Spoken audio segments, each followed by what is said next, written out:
እሱማ ትክክል ነህ። ደሴ የእውነት ሀገር ናት እና ለምን አትሄድም? ሀንዬ እንደዚህ አይነት ጥያቄ ካነሳሽ ልትጣይ ይፈልጋሻል ማለት ነው። አይ እንደሱ ሳይሆን ከኔ ጋር እኮ ነው። እንዴ ከማን? ከአንቺ ጋር? አዎ እኔም ደሴ ናፍቀኛለሽ። ብንሄድ ደስ ይለኛል። ሀንዬ እየቀለድሽ አይደለም? የምሬን ነው። ሀንዬ ከአንቺ ጋር አይደለም ደሴ የትም ቢሆን ሄዳለሁ። እውነትህን ነው? አዎ አንቺ ያለሽበት ከተማ ምንም ይሁን ምን ለኔ ህይወት አለው። እንደሱ ከሆነ ለመሄድ ተስማምተናል ማለት ነው። በደንብ ነው ሀንዬ። አዲስ አበባን ካሁኑ አንቺ ልለቂያ ስለሆነ ነው መሰለኝ ደበረችኝ። ኧረ እባክህ ወሬኛ። ላንተ ነው። ሌላውማ እስከመፈጠሬ የማያስታውሰኝ። በደንብ ነው ሀንዬ። አንቺ የሌለሽበት ከተማ ሲጀመር ሀንዬ አዲስ አበባ ልትሰናበት ደሴን ለመቀላቀል ወስናለች። በሌላ በኩል ወይዘሮ ሜላት በጣም አዝናለች። በአንድ በኩል ባለቤቷ፣ በሌላ በኩል ልጇ ወደ ደሴ እንደምትሄድ ስታስብ የትናንት የጨለማ ጊዜ የሚመለስ እየመሰላት ታዝናለች። እሷ ብቻ ሳትሆን እህቷ ሰላምዬም ትናንት 16 ዓመት ሙሉ ስናለቅስ 16 ዓመት ሙሉ ስናለቅስና ስንተግዝ የኖርነው ህይወት ዳግም ሊመለስ ነው በማለት ሀንዬን ተቆጥታታለች።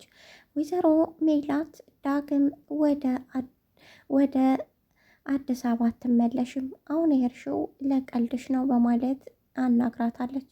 በሌላ በኩል አሁን ላይ የወይዘሮ ሜላት ባለቤት ያጠመደውን ሳያውቅ አዲሷ ልጅ ደጋግማ ትደውላለች። እሱም ምን እንደፈለገችና ለምን እንደማትተወው ነገራት። እሷም መተው እንደማትፈልግና ምን እንደሆነ እንድትጠየቀችው፣ እሱ ግን በጭራሽ ደግመሽ ወደ እኔ ስልክ አትደውይ በማለት ተቆጣት።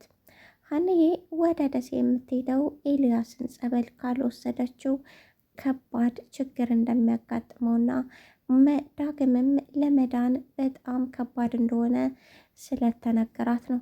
ኤልያስ እንዳበደና ምን እንደተፈጠረ ከዚህ በፊትስ ምን እንዳጋጠመው የሚያውቀው አንድም ነገር የለም። ለዛም ይመስለኛል አሁን ላይ ኤልያስ ምንም ነገር ከማስታወስ የዘቀጠው። ወይዘሮ ሜላት ሀንዬን ተቆጣቻት። እዚህ ጋር ሕክምና ጸበል ደሴ ብቻ ነው ያለ፣ ማን አለ? ስለዚህ አዲስ አበባ ጸበል ልንወስደው እንችላለን። ይሄ ደግሞ በጣም ቀላል ነው፣ ለመሄድ አስበሽ ካልሆነ አለቻት። ሰላምዬ በፍጹም እንድትሄድ አልፈቅድም ብላ ለፍቅረኛዋ ነግራው ነበር። ለፍቅረኛዋ ነግራ ከዚህ በኋላ ከአዲስ አበባ የምትወጭ ከሆነ ከኔ ጋር ትሄጃለሽ፣ አለበለዚያ ደግሞ ተመልስ ከአንቺ እንድትሄጂ አልፈቅድልሽም በማለት አናገራት። ሀንዬ ግን በፍጹም አላደርገውም፣ ይሄንን ነገር ልታቆም ይገባሃል። የምሄደው የታመመን ሰው ወደ ጸበል ላስገባ እንጂ ልዝናና ወይም ሌላ ነገር ላደርግ አይደለም። ስለዚህ ኤልያስ ለእኔ ብዙ ነገር ሆኖልኛል።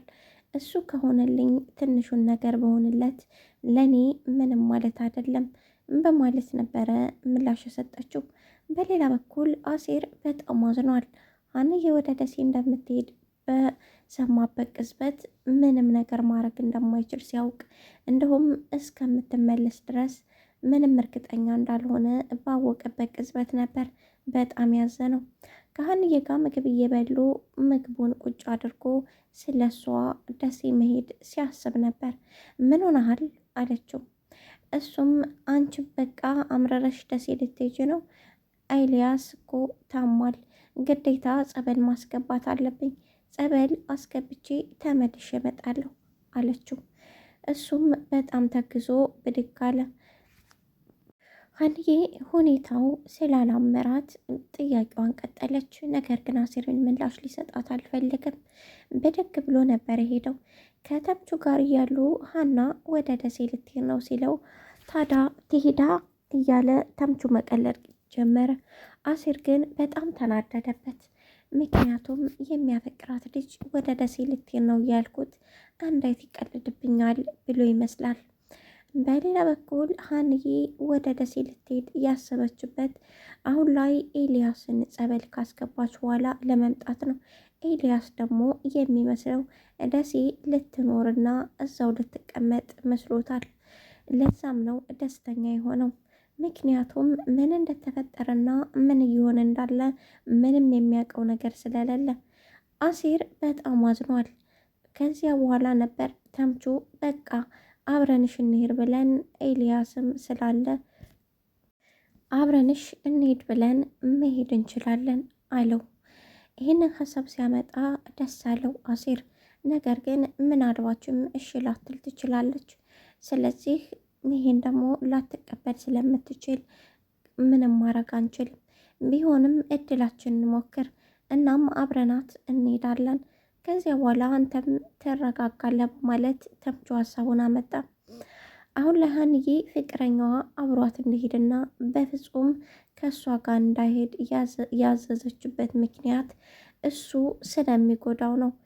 ምክንያቱም ፍቅረኛዋ ጋራ ወደ ደሴ የምትሄድ ከሆነ የበለጠ እንደሚጎዳ በደንብ ስለምታውቅ ነው።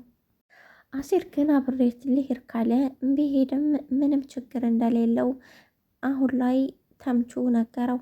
ምክንያቱም አሁን እኛ ከጎኗ ስላለን በሀዘኗም በደስታዋም እንዲሁም ኤልያስም አሁን ላይ ኤልያስም ደስተኛ ስለሆነ አድርሰናችሁ እኛ እንመለስ በማለት ነበር በማለት እሱ ጋር ተስማምተው ወደ ደሴ ቢሄዱ የተሻለ እንደሆነ በተነገረበት መንገድ ነበር። ኤልያስ ምን እንደሆነና ምን እያስታወሰ እንዳለ በፍጹም የሚያውቀው ነገር የለም። ለዛም ነው ኤልያስ ወደ ሆስፒታል ወይም ጸበል እንዲሄድ ሀንዬ የወሰነችው። ምን እንደተፈጠረና ምን እንደሆነ የሚያስታውሰው አንድም ነገር የለም። በዚህ ምክንያት ሀንዬ በጣም ተጎድታለች። ኤልያስ ከጎኗ የሆነ ደሴ ማንም በሌላት ሰዓት ከአባቷ ለጥቆ እሷ ጋር ሲረዳት የነበረ ልጅ ነው። ኤልያስ አንድም ነገር እንዲሆን ስለማትፈልግ ለዛም ነው ሀንዬ ወደ ጸበል ወስዶ የፈለገችው።